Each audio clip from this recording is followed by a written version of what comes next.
Жекшемби күнкү укмуштуу операциянын көрүнүшү.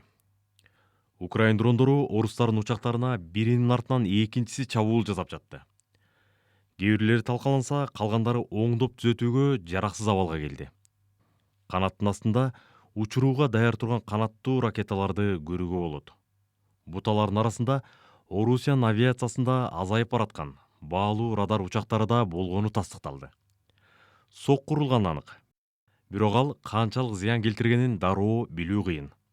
Дрондорду Орусиянын ичиндеги аэродромдорго жеткирүү үчүн мобилдик үйлөр сыяктуу күркөлөр колдонулган. Алардын чатыры ачылаарын дагы көрүүгө болот. Украина өз операциясынын үзүндүлөрүн жана аны ишке ашыргандар сыйланганын гана көрсөттү. Президент Зеленский белгилүү себептерден улам аты жөнү ачыкталбаган офицерлерге медалдарды тапшырып жатып, жүргөмүштүн желеси операциясын алдын алса болмок деди. Припинення вогню могло би бути до операції, яку ми зробили.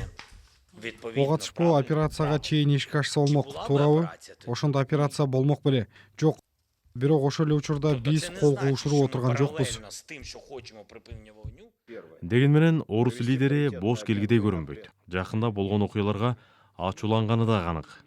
И в то же время Алар ок атышууну 30 же 60 күнгө токтотууну, саммит өткөрүүнү сурашууда.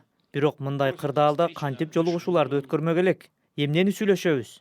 Террористтер менен кантип сүйлөшүү жүргүзөбүз? Эмне үчүн аларга тыныгуу беришибиз керек? Анын баары согушту токтотууга аракет кылып жаткан Дональд Трампты капалантты. Жекшемби күнкү чабуулдардан бери ал Путин менен биринчи жолу сүйлөшүп, маанайы жоктой сезилди. Жакшы сүйлөштүк, бирок сүйлөшүүлөр менен эле тез арада ок атышууну токтото албайбыз. Президент Путин жакында аэродромго жасалган чабуул үчүн жооп беребиз деп катып айтты, деп жазды ал социалдык тармакка. Бул аптадагы билдирүүлөр жана ачууланууларга карабай, дипломатиялык жараян дале уланууда.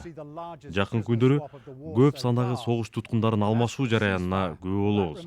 Ок атышпоого келсек, анын келечеги дале бүдөмүк бойдон кала берүүдө.